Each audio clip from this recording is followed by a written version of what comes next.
भारत 26 जनवरी को राष्ट्रीय अवकाश मनाता है, जिसे गणतंत्र दिवस कहा जाता है। यह उस दिन को याद करता है जब भारतीय संविधान, जिसने पहले 1935 के भारत सरकार अधिनियम को प्रतिस्थापित किया था और प्रभाव में आया। इस वर्ष गणतंत्र दिवस समारोह की थीम जन भागीदारी है। राष्ट्रीय त्यौहार हर स्कूल, कॉलेज और कार्यस्थल में उत्साहपूर्वक मनाया जाता है। स्कूलों में गणतंत्र दिवस पर नृत्य, गायन और भाषण सहित कई प्रतियोगिता आयोजित की जाती है। यदि आप भी यही सब विषय की तलाश में हैं तो वीडियो के लास्ट तक बने रहिए। आज मैं आपके सामने कुछ बातें पेश करने जा रहा हूं। दोस्तों, इस शुभ दिन पर उपस्थित सभी लोगों की बधाई। हम सभी आज अपने देश के 74वें गणतंत्र दिवस को मनाने के लिए यहाँ एकत्रित हुए हैं। गणतंत्र दिवस पर बोलना मेरा कर्तव्य और सम्मान है। हर साल 26 जनवरी को भारत गणतंत्र दिवस मनाता है, जिसका भारतीय इतिहास में विशेष स्थान है। हर साल हम राष्ट्रीय आयोजन को बहुत खुशी और गर्व के साथ मनाते हैं, ताकि इसे यादगार बनाया जा सके। जैसा कि हम सभी जानते हैं, भारतीय संविधान 26 जनवरी 1950 को प्रभावी हुआ और तब से भारतीय लोगों ने उस दिन को हमारे देश के गणतंत्र दिवस के रूप में मनाया। हालांकि भारत को 15 अगस्त 1947 को स्वतंत्रता मिली, लेकिन उस समय कोई राष्ट्रीय संविधान नहीं था।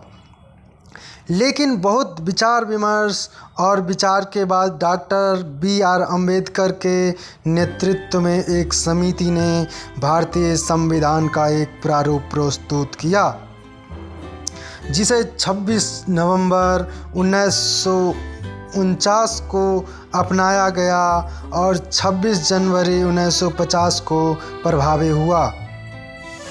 मैं बस जल्दी से भारतीय संविधान के बारे में कुछ रोचक तथ्य आपके सामने साझा करना चाहता हूँ। क्या आप जानते हैं कि भारतीय संविधान, जिसमें 444 लेख, 12 भाग, 12 अनुसूचियाँ, 118 संशोधनों और 1,46,385 शब्दों में अंग्रेजी भाषा के संस्करण में विभाजित हुआ है, जिसमें कुल 22 भाग हैं। दुनिया में किसी भी संप्रभु राज्य का सबसे लंबा लिखित संविधान है। विधानसभा को नवंबर 1947 में समिति से एक मसौदा संविधान प्राप्त हुआ, लेकिन चर्चाओं और संशोधनों के बीच इसे अंतिम रूप देने में 2 महीने से अधिक का समय लगा। प्रक्रिया अंततः 26 नवंबर 1949 को समाप्त हुई, जब संविधान सभा द्वारा संविधान को मंजूरी दी गई थी। प्रेम बिहारी नारायण रायजादा सुलेखक थे, जिन्होंने पुस्तक में काम बनाया। यह देहरादून द्वारा प्रकाशित किया गया था।